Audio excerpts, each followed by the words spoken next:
What's going on, guys? So this last weekend, we just had our first open mat in a long time that was open to the public to get some good old sparring in.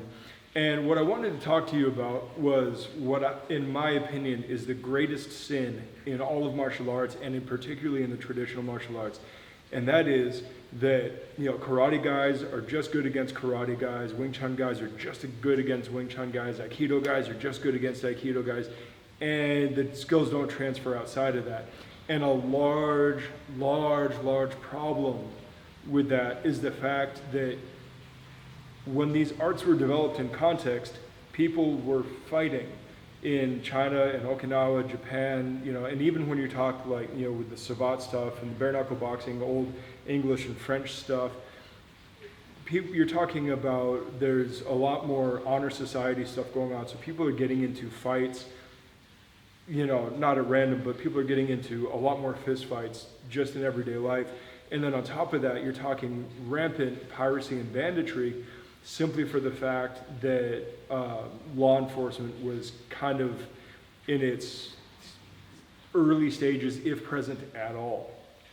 And so when you look at that, our ancestors in these styles were fighting. Never mind all the the dojo busting and and the challenge matches and all that stuff. For all good or ill that brings. But the fact is that our ancestors within these styles were fighting. I mean, how many stories do we have of Wang Shanlong going and participating in these Beimo matches, which, they could have easily been against people who were not as good as him, not as far along. Maybe, some of the stories are trumped up because we don't really know. But the fact is that we have these stories about lots and lots of challenge matches, about lots of highway robbery and those kind of things.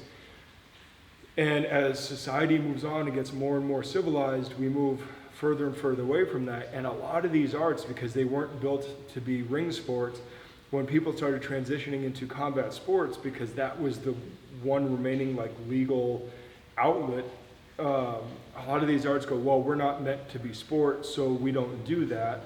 For whatever reason, people have lots of reasons for that. But then a lot of them end up with a lack of sufficient pressure testing. And I know everybody hates that word, I don't like it that much either, but I just don't know a better term than pressure testing for this. You have to do stuff non-cooperatively and live, and you have to have a large pool of talent to go against, because if you're a big fish in a small pond, it doesn't mean a lot because there's always another big fish out there. And if you never exit your pond, you never know. And the fact is that most of the time when you get good against your classmates, you're getting used to their tricks. You're not really improving that much beyond a certain point. So it's important to be able to mix it up with other people. And if you're not going to be a competitive fighter, which is perfectly okay, you should at least be training with fighters. And at the very least, you should be sparring and you should be mixing it up with other people, particularly of other styles if you can. The likelihood of you getting into a fight, especially if you are not competing in a martial arts sport, the likelihood of you getting into a fight against somebody of your very same style is minuscule. It is very small. And the idea that even if it was somebody of the same style per se, if they came from a different school, they do things inevitably differently than you do. And so you can't keep your head buried in the sand and think everything's going to be okay. It just doesn't work out like that. So having events like these open mats, having any kind of open mat anywhere that's open to the public, I encourage you to go out and do seminars, go do sparring open mats. Even if you are a fish out of water, if you're not a jiu-jitsu guy, but you feel you need to work on your grappling and somebody has an open mat, as long as you can honestly not be a spaz and go in there honestly and they don't have a problem with you being there, and you go, look, I don't know much, but I'd like to try something, then do it. You need the experience. You need to cast a broad net, right? Most of the time, things are going to trend in towards the center, right? If we're talking bell curves, right? Things are going to trend towards the mean. and the outlying stuff is going to kind of wash out. But the thing is, for that bell curve to be honest and more accurate over time, you need a larger and larger and larger sample size. You need to touch hands with hundreds, thousands of people over the course of your martial arts career to be even close to certain of your skills, right? It's being good against one guy is being good against one guy. And we've even seen this in the UFC, where one person has faced off against another person multiple times, they just can't seem to beat them, and then somebody else beats that person, and hey, this person can be beat, great, and then that person that couldn't beat the first comes in and beats the second. Does that mean that they could beat the first? No, they got, like, it's a game of matching, tricks to tricks, strategies to strategies.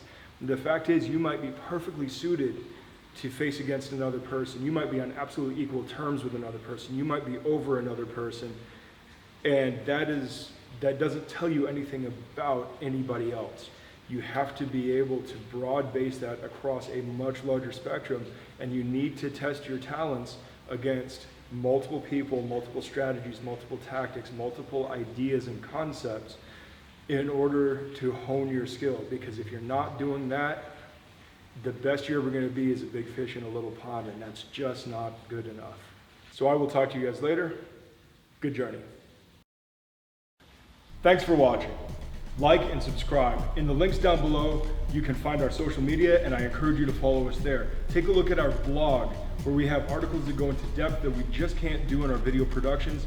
And on top of that, go to our Amazon store, pick out a shirt that you like, and every little bit helps.